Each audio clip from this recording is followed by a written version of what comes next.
Aleluia. Bom dia, irmãos.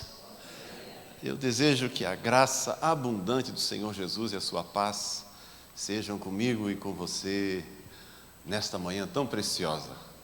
Eu não sei como é que você está hoje de manhã, mas eu tive um tempo assim muito legal com Deus agora no momento de louvor, hein? Que coisa bacana. Estava muito bom. Quase que eu pedi para o Felipe continuar. Não pare com louvor não. Estava tão preciosa a manifestação do Senhor no íntimo da gente, quando a gente louva e bendiz o nome dEle alegremente, né? É coisa muito especial. Aleluia, aleluia. E mais feliz a gente fica ainda quando Ele pode também ministrar a sua palavra no nosso coração, não é verdade? Você está desejoso de receber uma palavra de Deus para a sua vida? Eu também estou. Eu desejo sempre muito receber uma palavra de Deus para a minha vida. E há situações onde Deus fala algumas coisas tão especiais assim quando eu estou pregando, e que fala para mim de uma maneira que eu preciso depois chegar em casa, esperar o faraó botar na internet, para eu me sentar e ouvir de novo. E aí eu ouvir a pregação. De tão preciosa que é para mim, né? A Maria está dizendo que às vezes me pega chorando, né? Outro dia ela me pegou chorando numa pregação, eu estava lá prostrado, chorando, agradecendo a Deus, louvando, e ela disse assim: quem é que você está ouvindo? Assim, eu mesmo.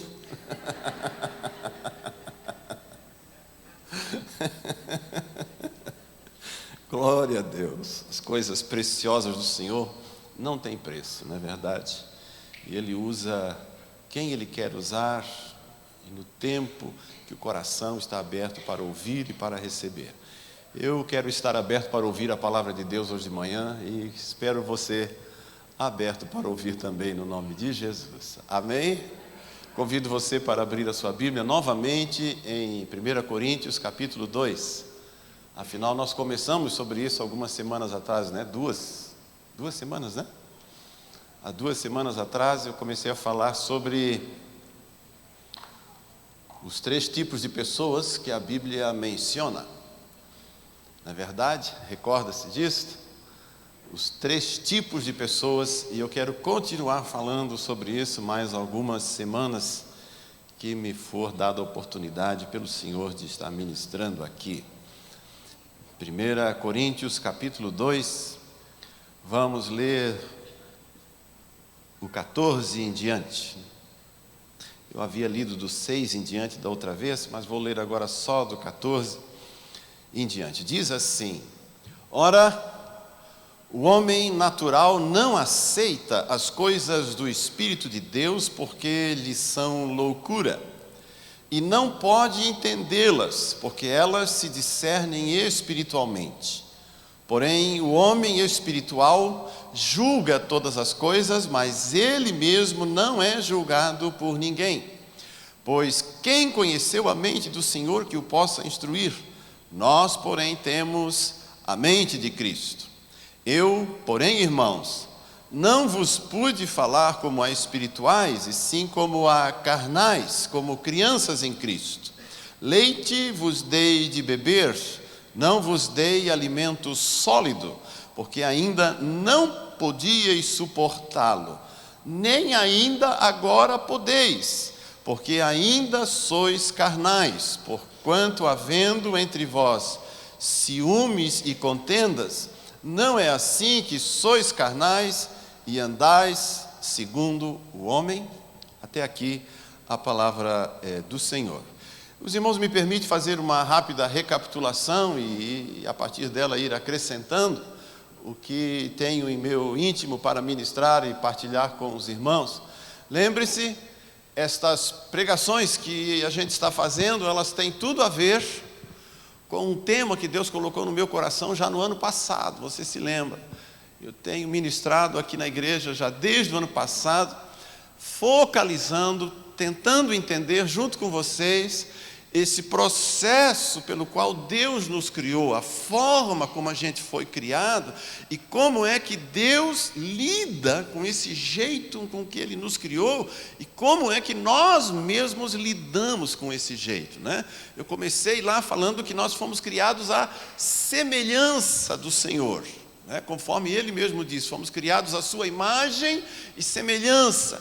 E Deus, sendo um Deus triuno, se manifestando como Pai, Filho e Espírito Santo em 3 pessoas, Ele também nos fez desta forma, semelhante a Ele. Nós também nos manifestamos em 3 pessoas. Há 3 pessoas em nós: a alma, o corpo e o espírito. Essas 3 dimensões interagem formando uma só, assim como também o Pai, o Filho e o Espírito Santo, interagindo entre eles, formam uma única pessoa, o nosso único e eterno Deus, o Pai, o Senhor Jesus e o Senhor Espírito Santo.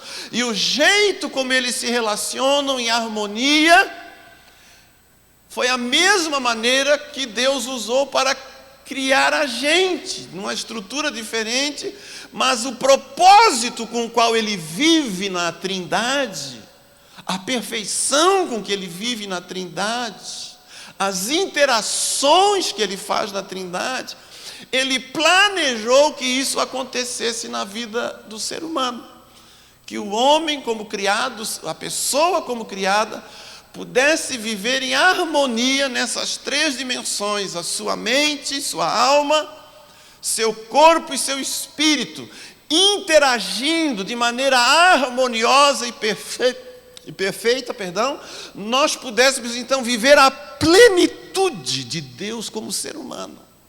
E Ele planejou que essa perfeição do ser humano, como corpo, alma e espírito, vivendo de maneira harmoniosa e perfeita, pudesse ter uma intimidade perfeita com o Criador, Pai, Filho e Espírito Santo, de tal maneira que Ele planejou que nós fôssemos um com Ele.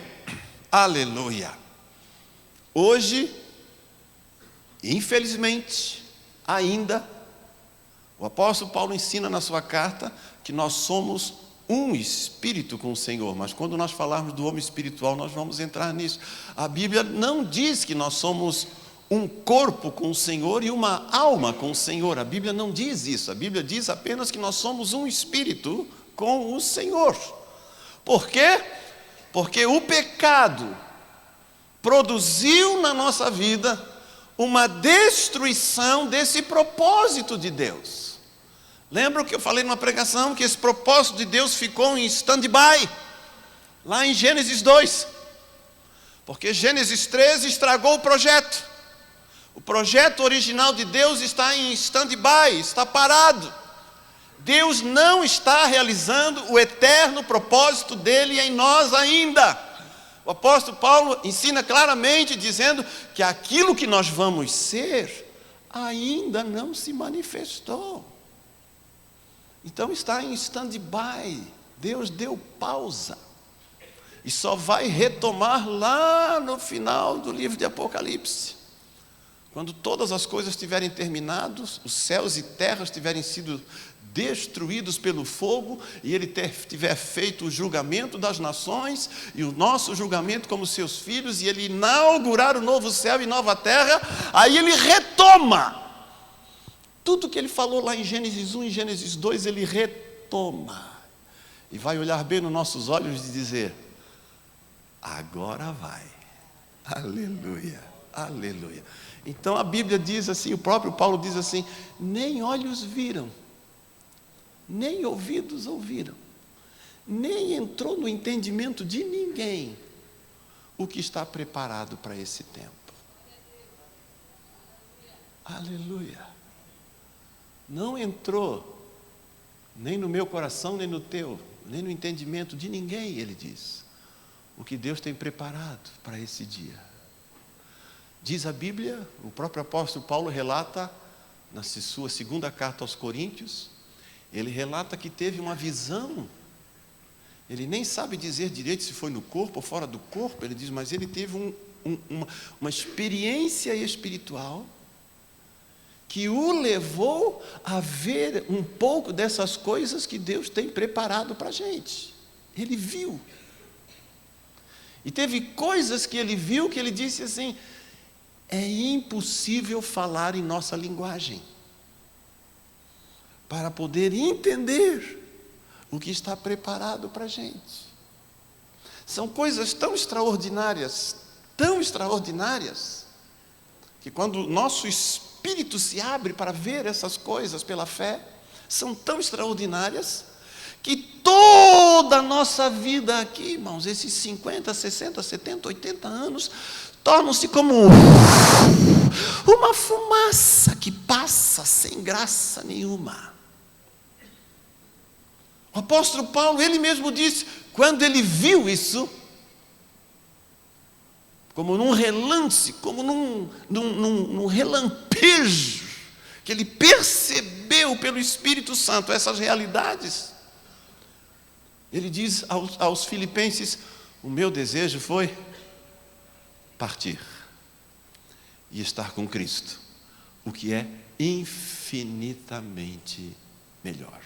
Mas eu estou falando coisas do homem espiritual, e não é esse o meu tema desta manhã. O que eu falei até aqui são coisas do homem espiritual. Nós vamos falar quando chegar a hora, nessa sequência de pregações, então nós vamos tratar disso. Mas só falei um pouquinho, porque essas coisas, irmão, ardem o meu coração. Eu todos os dias, irmão, você pode achar estranho, mas todos os dias, na minha oração eu digo, Senhor, quando o Senhor vai me levar? Eu quero ir embora. Ah, mas você tem filhos, você tem família, você tem 2 netinhas maravilhosas. Tenho. E Deus sabe da alegria que eu tenho em tudo isso. Deus sabe. Não tem preço. Outro dia eu fui na casa do Timóteo, estavam lá a Bia e a Luísa. E eu cheguei na porta, quando eu abri a porta, ela, vovô! E as 2 vieram correndo e me abraçaram. Eu peguei as 2 no colo, ainda consigo. Peguei as 2 no colo. Eu olhei para o Senhor no meu espírito e disse, Senhor, isso não tem preço. Que alegria, né? Que alegria. Mas, irmão, no meu espírito, isso é infinitamente menor do que Deus tem preparado para a gente. Portanto, com a alegria toda que eu tenho na minha família, com toda a alegria das minhas netinhas, com toda a alegria e prazer que eu tenho na vida conjugal, em estar com os irmãos, em servir ao Senhor, eu não arredo o pé. O meu desejo é partir. Eu digo para o Senhor, quando é que eu vou embora, Senhor? Eu quero ir embora. Eu quero ir para minha casa. Isso arde dentro do homem espiritual. Arde. Mas não é esse o tema. Aleluia. Eu queria compartilhar com você hoje sobre o homem natural. E quando falei dessas 3 dimensões, eu disse então que o pecado, tendo quebrado esse projeto de Deus, ele gerou em nós uma ruptura, uma separação de Deus. O livro de Isaías diz claramente que as nossas iniquidades, as tuas iniquidades e as minhas iniquidades, os teus pecados e os meus pecados, nos separaram de Deus. Criaram um vínculo, ou melhor, desfizeram um vínculo que nós tínhamos inicialmente com Ele e que não temos mais, porque foi quebrado pelo pecado. E o pecado, ao fazer isso, ele corrompeu o corpo e contaminou a mente e matou o espírito. Matou o nosso espírito, corrompeu nossa mente e destruiu a natureza do nosso corpo. De tal maneira que o apóstolo Paulo ensina, dizendo claramente, que o que sobrou para nós como crentes é dominar o corpo. O corpo precisa viver sob algemas, ao longo de toda a vida dele. Com todas as inclinações más que ele tem, ele precisa ser colocado sob algemas. E não tem solução para ele. Não tem. Ele vai ser destruído, esse corpo. E vamos ganhar um corpo novo. Aleluia. Vamos ganhar algo novo. Mas esse que você tem aí é coberto de ignomínia, é coberto de pecado, é coberto de maldade, é coberto de safadeza. de todos os tipos. E a Bíblia diz: compete a ti agora botar uma algema nele, porque se ele ficar solto, ele vai dominar você. É isso que o pecado fez. Na mente, a Bíblia diz que o pecado corrompeu a mente completamente, de tal maneira que ela não tem mais sentimentos e emoções equilibradas, estáveis e corretas. Todos os nossos sentimentos e emoções estão contaminados pelo pecado. E a gente não sabe o que é uma emoção e um sentimento correto, perfeito. A gente não sabe o que é isso. A gente pensa que quando o Senhor Jesus diz lá na quinta-feira à noite, quando ele estava para morrer, e ele diz: a minha alma está profundamente triste até a morte, e nós imaginamos que é um sentimento semelhante ao nosso quando a gente teve vontade de morrer por alguma razão. Porque não é. Quando a Bíblia diz que o Senhor Jesus, indignado, entrou no templo e com um chicote na mão derrubou mesas e jogou tudo no chão, e a gente pensa que é aquela ira que a gente tem que quando quer quebrar tudo dentro de casa. E a gente acha que Jesus teve um sentimento igual ao nosso. Mas não teve. Porque todos os sentimentos de Jesus, todas as emoções de Jesus, não tinham nada de pecado na vida dele.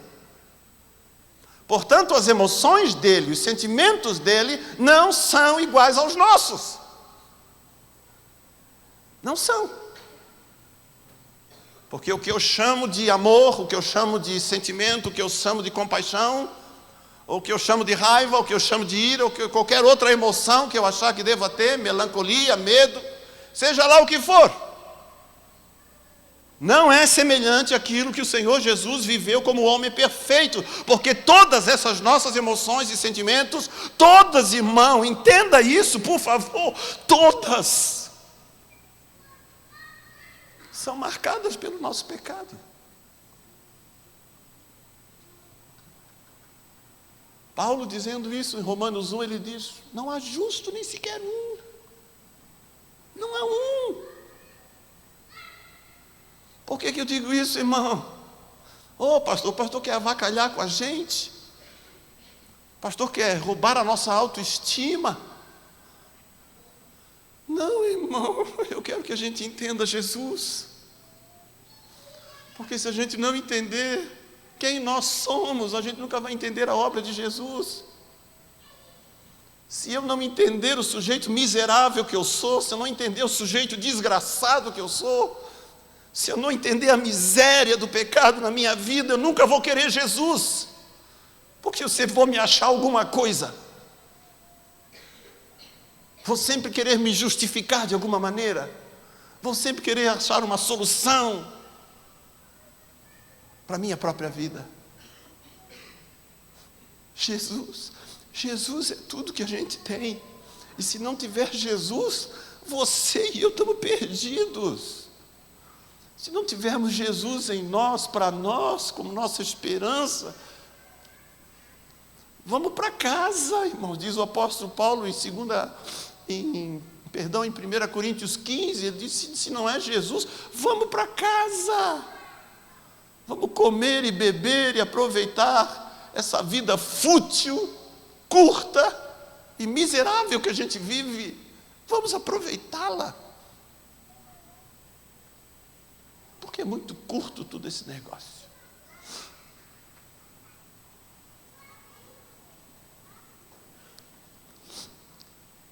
O espírito morreu. Portanto, o ser humano, como tal, com muito ou pouco pecado, está completamente degradado na sua condição. Não serve para nada.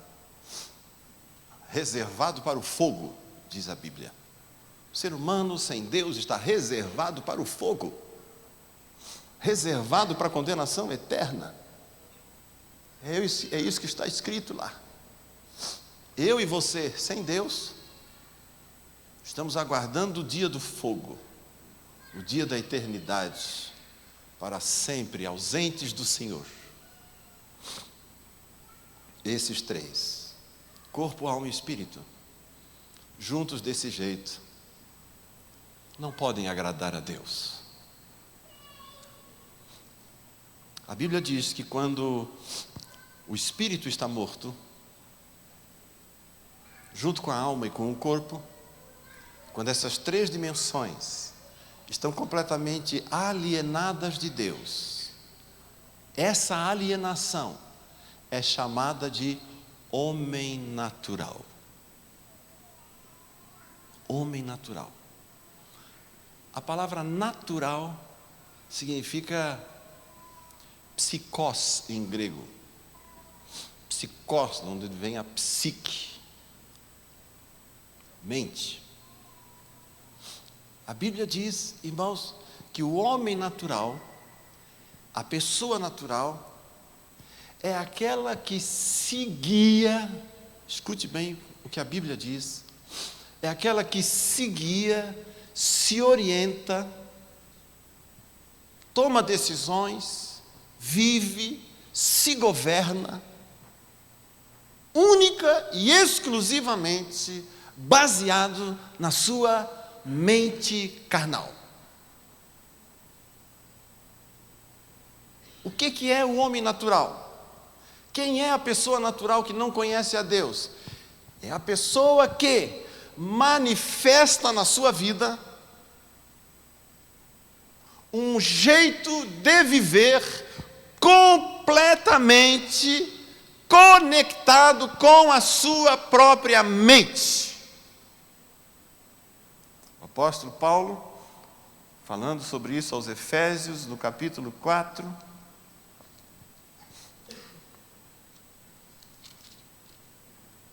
ele diz assim, no versículo 17 do capítulo 4 de Efésios, ele diz: isto, portanto, digo e no Senhor testifico, se dirigindo aos irmãos, que não mais andeis como também andam os gentios, na vaidade, nos desejos, nas inclinações dos seus próprios pensamentos, obscurecidos de entendimento, alheios à vida de Deus por causa da ignorância em que vivem, pela dureza do seu coração. O homem natural, a pessoa natural, é aquela que vive de acordo com a sua própria cabeça.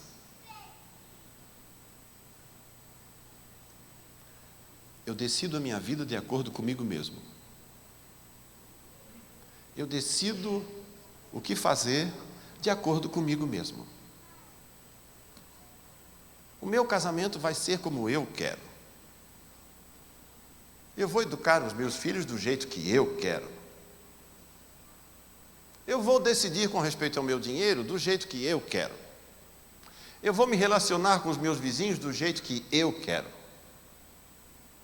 Eu vou fazer, pensar e agir em qualquer e total área de minha vida de acordo como eu quero.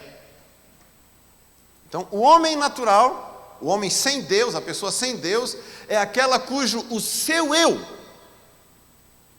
eu está assentado no trono do governo da sua vida. Se a vida da gente tem um trono de governo, o homem natural, diz a Bíblia, quem está sentado nesse trono, governando-lhe a vida, é o seu eu. É como eu quero, é como eu penso, é como eu entendo, é como eu e eu. Por mais que eu possa, como pessoa, parecer outra coisa, mas Deus que sonda corações, Ele olhando para a minha vida, observando que no trono da minha vida tem um sujeito sentado que se chama eu. Este é um sujeito que não nasceu de novo.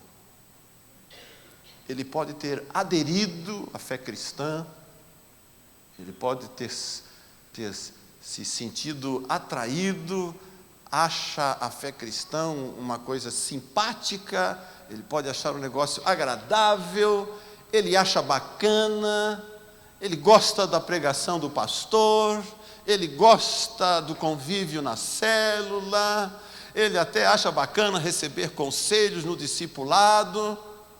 Estou levando ao extremo, tá, irmão? Mas se no trono dele, no trono dessa vida, quem governa é o eu dele, ele não nasceu de novo. No centro da vontade. Onde é que está o governo da vida de alguém? Onde é que a gente identifica o local de decisões? Onde está esse lugar? Esse lugar se chama dentro da gente o centro da vontade. Centro da vontade. E Deus diz assim na sua palavra: quem nesse lugar, o centro da vontade, está assentado o seu próprio eu, este ainda não nasceu de novo.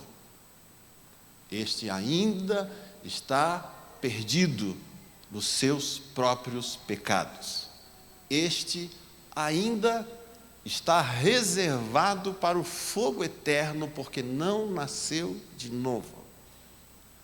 A pessoa que diz assim: quem manda na minha vida sou eu e esse nariz que está aqui na frente dos meus olhos é meu. Esse é uma pessoa natural. Não é crente. Não nasceu de novo. Ainda continua, diz o apóstolo Paulo, morto nos seus próprios delitos e pecados.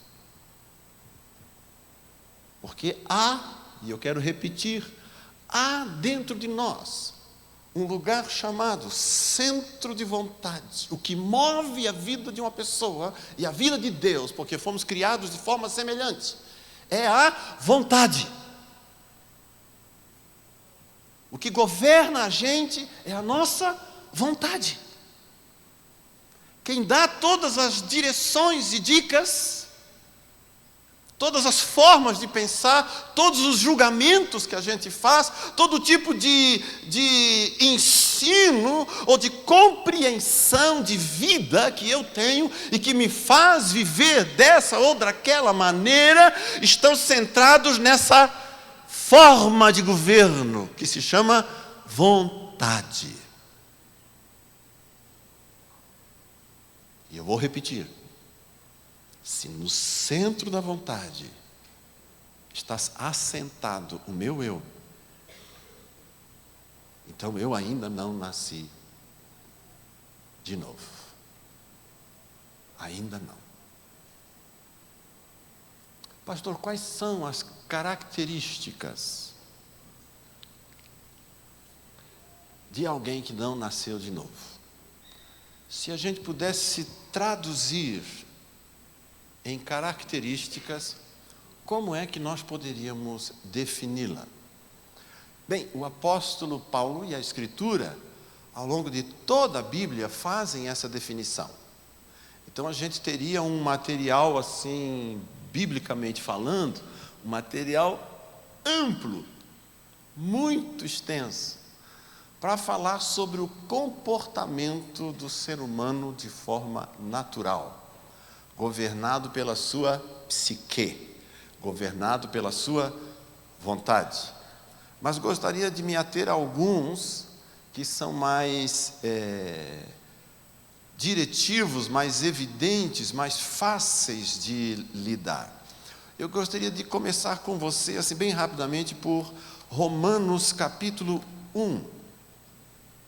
Você que está aí com a sua Bíblia, ou está sendo exposto aí no painel, né?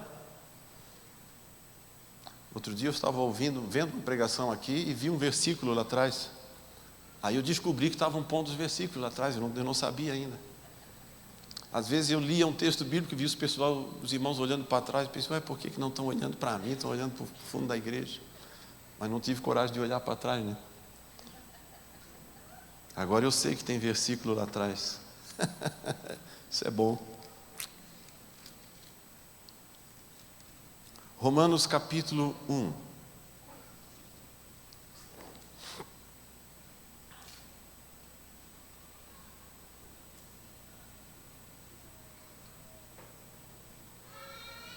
Capítulo 1, 18.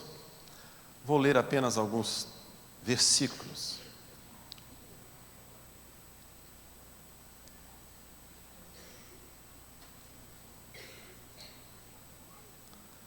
Do 18 em diante. Achou lá, querido irmão? Amém. Olha o que o apóstolo Paulo fala do homem natural.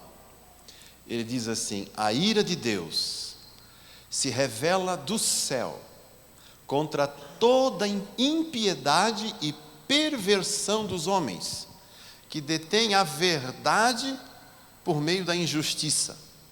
Porquanto o que de Deus se pode conhecer é manifesto entre eles, porque Deus lhe manifestou.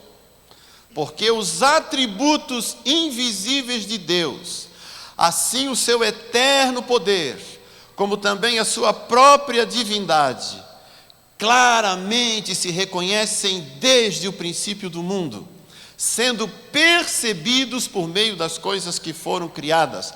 Tais homens são, por isso, indesculpáveis, porquanto, tendo conhecimento de Deus, não o glorificam como Deus, nem lhe dão graças. Antes, olha o que ele diz, antes, ou seja, em vez disso, se tornaram nulos em seus próprios raciocínios, obscurecendo-lhes o coração insensato, inculcando-se, achando-se na sua mente sábios, tornaram-se loucos e mudaram a glória do Deus incorruptível em semelhança da imagem de homem corruptível, bem como de aves, quadrúpedes e répteis. Paulo está dizendo aqui, uma das características do homem natural é que Deus se mostra para ele como um ser poderoso que criou todas as coisas. A criação, ele diz, a criação é para manifestar toda a glória de Deus, e é possível ver o poder e a glória de Deus em toda a criação. E ele diz assim, se o ser humano, pelo menos por causa disso, olhando toda a criação e pudesse se prostrar e dar glória para ele diz, ainda que não conhecesse a Jesus, mas que se prostrasse e desse glória para ele, por tudo que foi criado. Aí ele diz assim, aí o ser humano na sua cabecinha, em vez de dar glória a Deus pela criação, faz objetos de pessoas e de seres criados, faz objetos dessas coisas e se prostra diante deles.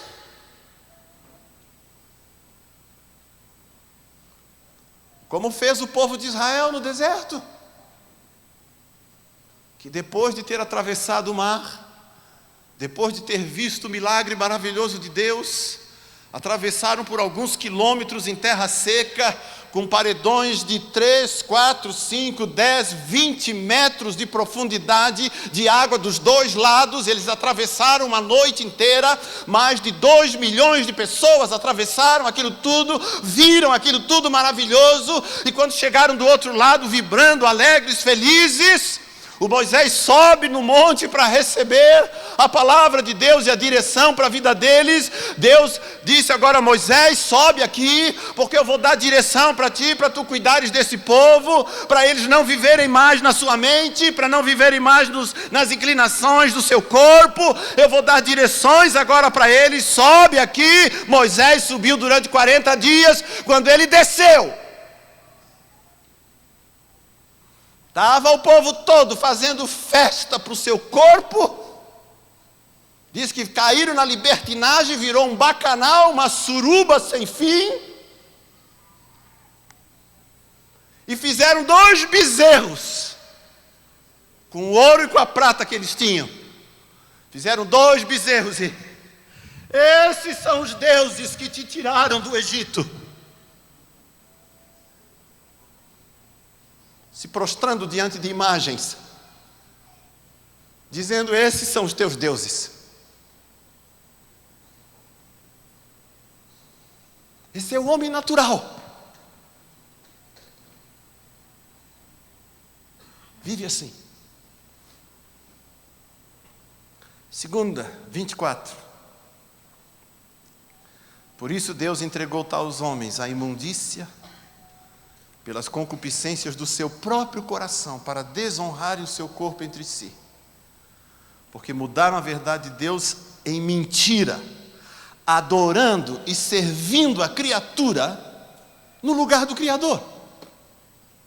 Trocaram, adorando e servindo a criatura em lugar do Criador, o qual é bendito para sempre. A pergunta que Deus faz para a humanidade, o grito de Deus para toda a humanidade é: quais são os teus deuses? Quem são os teus deuses? Para quem você se dobra? Para quem você se dobra e diz: estes aí são os meus deuses? São a vocês que eu sirvo.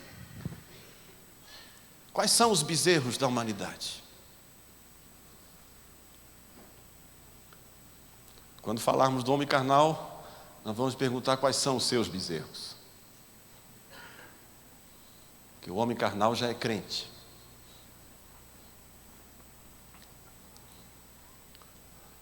Mas eu queria ficar só no natural ainda hoje. E no versículo 26 em diante, o apóstolo diz: como consequência dessa atitude, os homens e as mulheres começaram a desonrar os seus corpos entre si. Toda a perversão sexual de homens com mulheres, mulheres com mulheres, homens com homens, de seres humanos com animais, com coisas e tudo mais, toda essa perversão é resultado dessa idolatria. É resultado dessa mente confusa, dessa mente contaminada, diz a palavra de Deus. Porque trocaram a Deus pelas coisas que tem no mundo.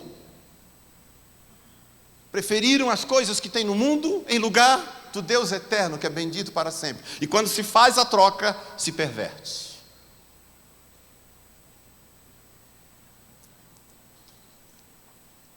No versículo 28 ele diz: e por haverem desprezado o conhecimento de Deus, o próprio Deus os entregou a uma disposição mental reprováveis para praticarem coisas inconvenientes. E ele agora relata: cheios de toda injustiça, malícia, avareza, maldade, possuídos de inveja, homicídio, contenda, dolo e malignidade, sendo difamadores, fofoqueiros, caluniadores, aborrecidos de Deus, insolentes, soberbos, presunçosos, inventores de males, desobedientes aos pais, insensatos, pérfidos, sem afeição natural e misericórdia. Esse é o ser humano sem Deus. Esse somos eu e você. Sem Deus. Sem Deus. 1 Coríntios, no capítulo 6.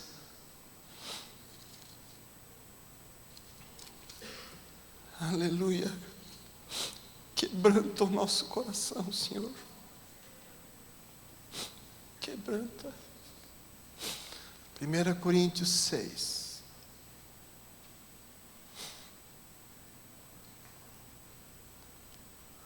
Paulo tratando da carnalidade dos irmãos, o capítulo 6 aqui, é um tema dos crentes carnais, não é um tema dos incrédulos. Mas Paulo introduz o tema da carnalidade deles para falar no final do homem natural. Ele diz aqui no capítulo 6 que 2 irmãos brigaram na igreja, se desentenderam por alguma questão financeira, e um deles pegou a causa e foi para o tribunal, contratou um advogado e foi para a justiça reclamar do seu irmão, que não queria lhe pagar alguma coisa. E o apóstolo Paulo diz que isso é uma vergonha para a igreja, é uma atitude carnal. Quem faz isso tem uma atitude completamente carnal, não espiritual, e ele não está questionando que seja crente, isso nós vamos tratar em outra vez. E ele diz, pelo menos se tivesse um irmão sábio, para julgar vocês, entre vocês, e não precisar fazer isso. Mas fizeram, demonstrando a sua carnalidade. E aí no versículo 9, ele diz assim: ou não sabeis que os injustos não herdarão o reino de Deus? Porque eles estavam fazendo uma injustiça um para o outro. E eles dizem, vocês não sabem que os injustos que vivem dessa maneira não vão herdar o reino de Deus?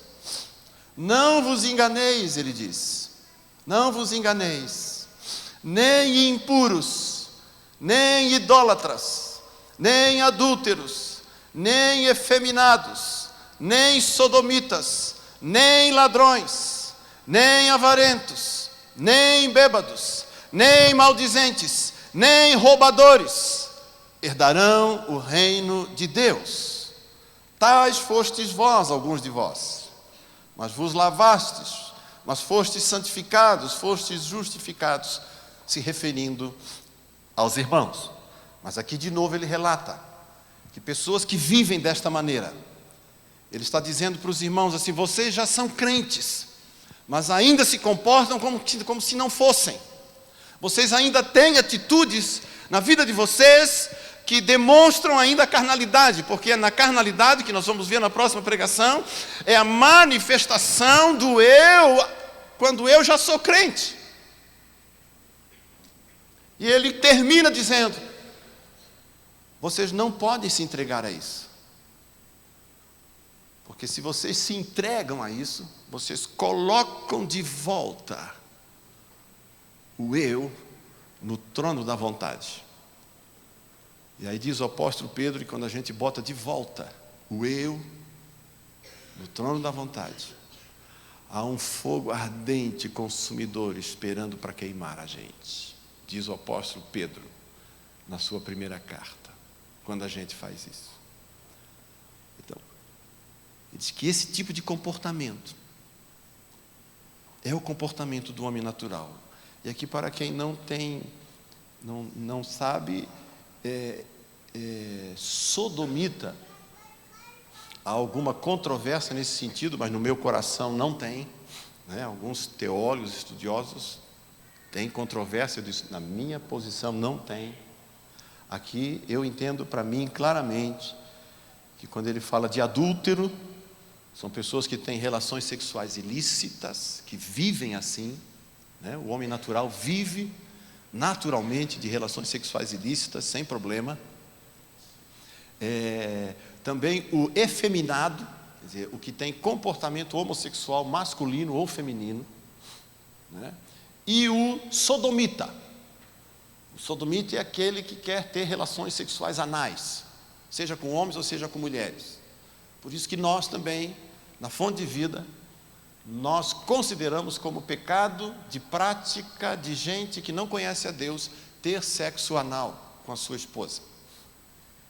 Nós desprezamos isso, por esse tipo de entendimento que a gente tem da palavra de Deus. Casais que ainda praticam sexo anal estão praticando coisas do mundo caído e não estão praticando coisas de homem e de mulher espiritual. E por isso Paulo diz: quem vive assim achando que isso é coisa natural, corre sério risco de ser pego pelo fogo de Deus no meio do caminho. Judas, abra lá em Judas.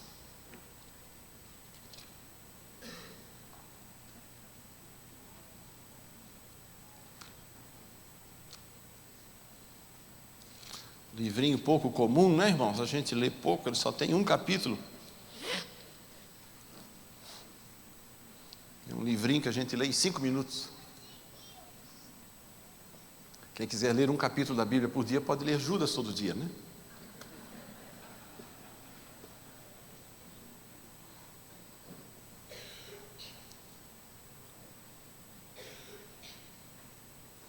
Judas.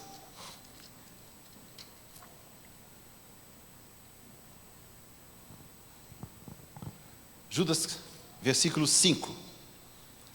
Veja o que diz ali. Ele, exortando os irmãos, diz assim: quero, pois, lembrar-vos, embora já estejais cientes de tudo uma vez por todas, que o Senhor, tendo libertado um povo, tirando-o da terra do Egito, destruiu os que não creram. Forte isso aqui. Um povo inteiro foi liberto. Mas entre os libertos, ele ainda destruiu os que não criam. No meio do povo do Senhor, que saiu do Egito, diz a Bíblia, andava no meio dele um populacho, e gente que não confiou e não andou nas pegadas do seu Senhor, e que foram destruídos no deserto. A tal ponto, diz a Bíblia, que quando eles estavam à beira de chegar na terra prometida, de 20 anos para cima não ficou um vivo. Tamanha a incredulidade daquele povo, porque Deus não brinca com a carnalidade e com o eu assentado no trono. O eu assentado no trono está reservado para a destruição, e Deus os destruiu por causa da sua incredulidade. 6. E anjos, os quais não guardaram seu estado original, mas abandonaram seu próprio domicílio, ele tem guardado sobre trevas em algemas para juízo do grande dia. Aqui ele se refere a anjos que deixaram seu domicílio no período de Noé, anterior ao período de Noé. Quando ali fala-se filhos de Deus, que deixando seu domicílio tiveram relações com mulheres humanas e criaram seres híbridos, meio homem, meio deuses, que se tornaram gigantes na terra. E estes anjos, diz o livro de Enoque, foram eles que ensinaram o ser humano a fazer mendiga. No livro de no livro de Enoque, um livro que não está na Bíblia, descreve inclusive o nome desses anjos que desceram e tudo que eles ensinaram o ser humano a fazer para ter contato com eles. A Bíblia diz: estes anjos, Deus os tem guardado para fogo eterno pelo que fizeram. Eles estão presos, aguardando o dia do julgamento, e nós vamos, aleluia. Você sabia, irmão? Nós, o povo de Deus, vamos julgar essa corja, essa gente, esses seres que se desviaram do Senhor. Nós nos assentaremos para julgá-los, diz o Senhor. Que coisa preciosa que Deus faz na nossa vida. Versículo 7. Como Sodoma e Gomorra e as cidades circunvizinhas, que havendo-se entregado à prostituição como aqueles, seguindo após outra carne, são postas para exemplo de fogo eterno, sofrendo punição. Qual foi o pecado extremo de Sodoma e Gomorra? É que eles já praticavam tanta prostituição, viviam tanta safadeza naquela cidade, que eles já não sabiam mais o que inventar para se excitar, não sabiam mais o que inventar para produzir algum tipo de prazer para eles. Eram tudo gente endemoniada, cheia de demônios na vida deles. E quando aqueles 2 anjos vão lá para libertar o Ló, demoniados como eles eram, sabiam que eram 2 anjos, e invadiram aquela casa para ter relações com eles.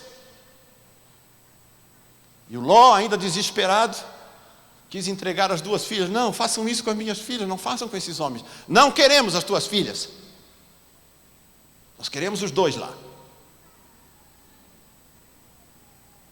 E Deus disse que destruiu essa cidade pela perversidade da sua natureza, sofrendo punição. Versículo 8. Ora estes, da mesma sorte, quais sonhadores alucinados, não só contaminam a carne, como também rejeitam o governo, difamam autoridades superiores. Contudo, o arcanjo Miguel, quando contendia com o diabo e disputava a respeito do corpo de Moisés, não se atreveu a proferir o juízo infamatório contra ele, pelo contrário, disse: o Senhor te repreenda. Irmão, nós não sabemos, nós não temos noção da importância da autoridade na Bíblia.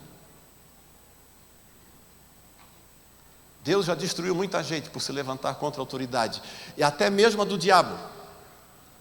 A ponto de a Bíblia dizer, o Judas dizer e Pedro também dizer, que quando ele foi disputar, junto com Miguel, Satanás foi disputar o corpo de Moisés, o Moisés não proferiu nenhuma palavra de insulto contra o diabo. Pelo contrário, disse: o Senhor te repreenda, porque sabia da autoridade que o Satanás tinha. E nós vemos o povo do Senhor falando do Bolsonaro e do fulano a 3x4, fazendo todo tipo de crítica às autoridades, falando mal de líderes de célula, criticando discipuladores, falando de pastores, como se fosse coisa de pouca importância. O homem natural, ele não se submete à autoridade de ninguém, porque o governo é o do seu próprio nariz. Versículo 10. Estes, porém, quanto a tudo que não entendem, difamam, e quanto a tudo que compreendem pelo seu instinto natural, como brutos sem razão, até nessas coisas se corrompem. Ai deles, diz a Bíblia, porque prosseguiram pelo caminho de Caim, e movidos de ganância, se precipitaram no erro de Balaão e pereceram na revolta de Corá. Estes homens são como rochas submersas em vossas festas de fraternidade, banqueteando-se juntos sem qualquer recato, pastores que a si mesmos se apacentam, nuvens sem água, impelidas pelos ventos, árvores em plena estação dos frutos, mas desprovidos, duplamente mortos, desarraigados, ondas bravias do mar que espumam as suas próprias sujidades, estrelas errantes, para as quais tem sido guardada a negridão das trevas para sempre.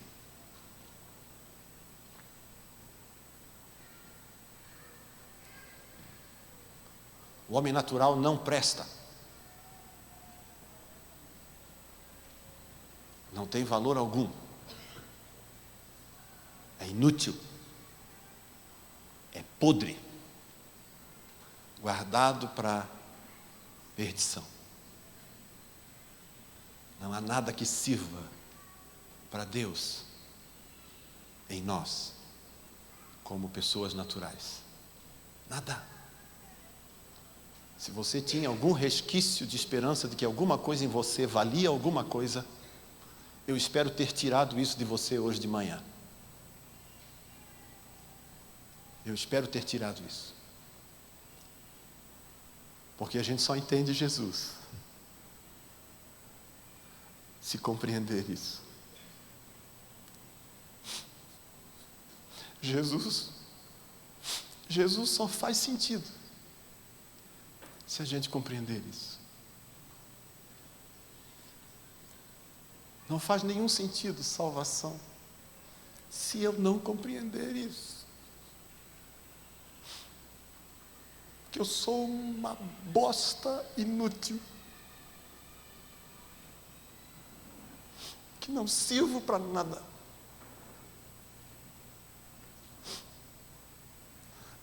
Porque quando eu consigo enxergar isso em mim, e levanto os olhos para ver o Senhor, eu digo: meu Deus, quem é que não corre para Jesus numa hora dessa? Porque ele, olhando para essa inutilidade, ele olhando para tudo isso que foi descrito aqui, ele diz assim: eu te amei, eu te amei. Eu te quero para mim, mas Senhor, olha o que o Senhor está vendo, mas eu te quero para mim. Se tu vieres para mim, eu faço tudo novo. Se tu vieres para mim, eu mudo essa história. O meu sangue derramado na cruz, o meu amor vertido em forma de sangue por você, o meu amor pendurado na cruz por você, faz tudo novo, faz tudo novo, faz tudo novo. E de repente, o inútil é útil. De repente, o podre é saudável. De repente, a bosta vira esterco. De repente, o que não era, agora é. Por quê? Porque Jesus fez isso. Porque só Ele faz isso. Ele ama o homem natural. Ele ama.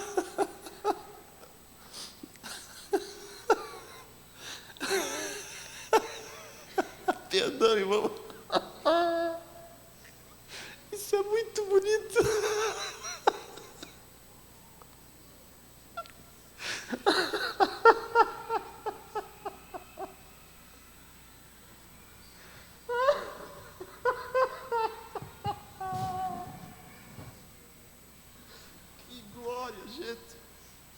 Que glória, você não está sentindo isso, irmão? Que glória, que glória, que glória.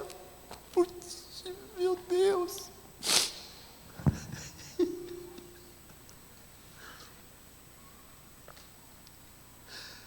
Ai, ai, ai. Ah, Jesus, que maravilha. Se você quer sair do seu lugar, vem aqui dizer isso para Jesus, vem. Você quer dizer isso? Que o Senhor Jesus é tudo para você? Se você quer dizer isso para Ele, eu quero orar com você aqui na frente. Ai, Jesus, como que o Senhor nos ama? Como isso é possível? Olha só, gente. Jesus veio hoje de manhã dizer aqui para mim, para você, que Ele ama tanto a gente.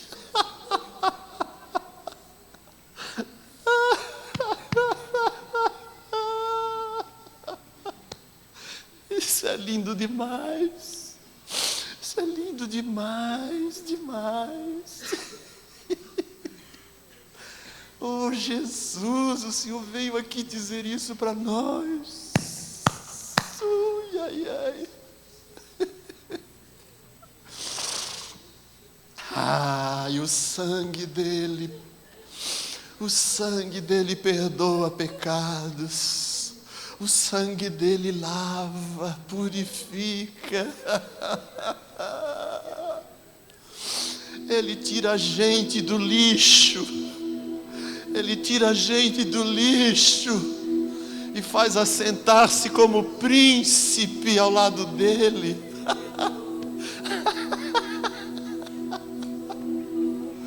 Oh, príncipes e princesas do Senhor!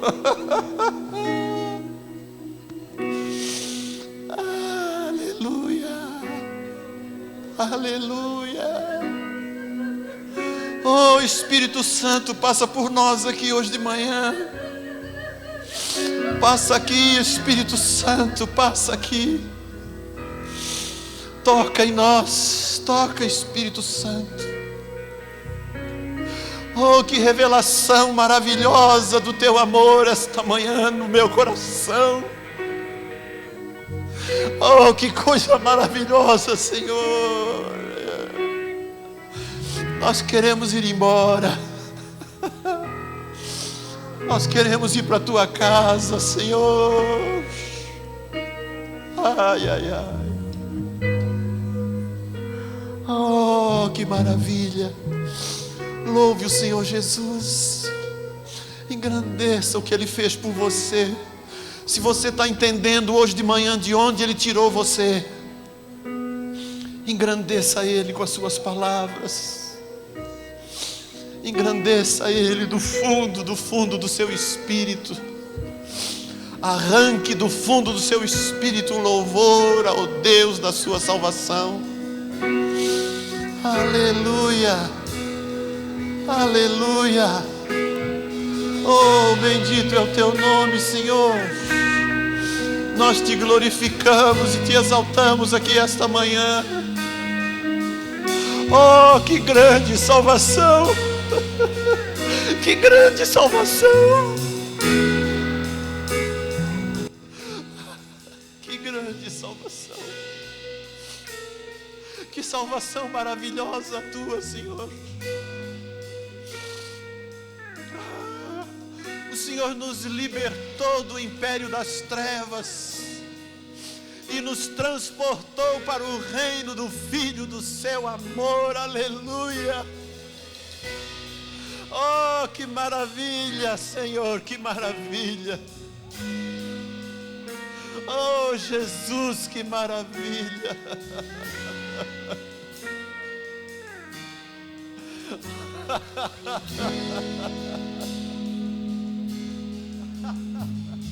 Somos tua herança, Ele é o nosso galardão. O seu olhar de graça nos atrai à redenção. E se a graça é um oceano, estamos afogando. Somos tua herança, Ele é o nosso galardão. Seu olhar de graça nos atrai à redenção. Se a graça é um oceano, estamos afogando. O céu se une à terra como um beijo apaixonado. Meu coração dispara em meu peito acelerado. Não tenho tempo pra perder com ressentimentos quando penso que Ele me ama. Ele me ama. Se Ele me ama, Ele me ama. Ele me ama.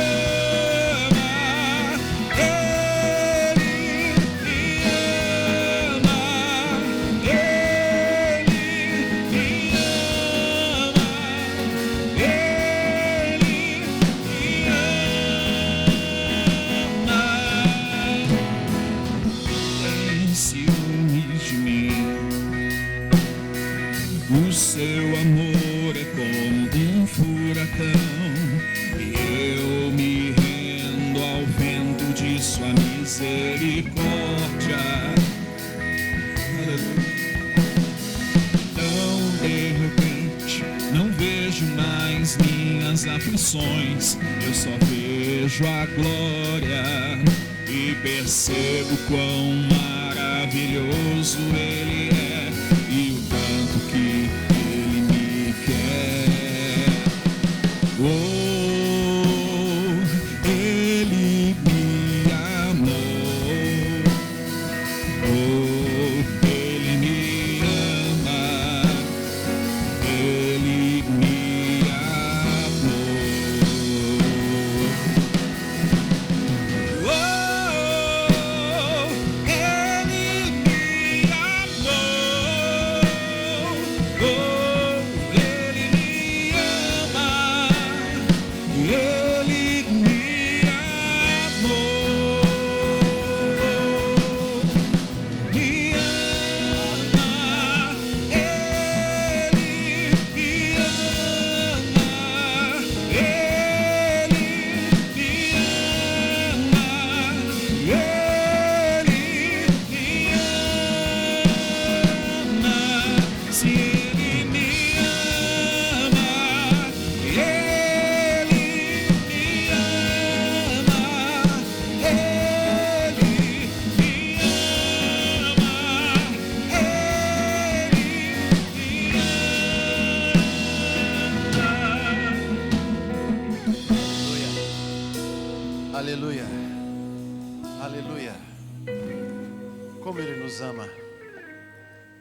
demonstra o seu amor por nós, pelo fato de ter Cristo morrido por nós, quando nós ainda éramos pecadores.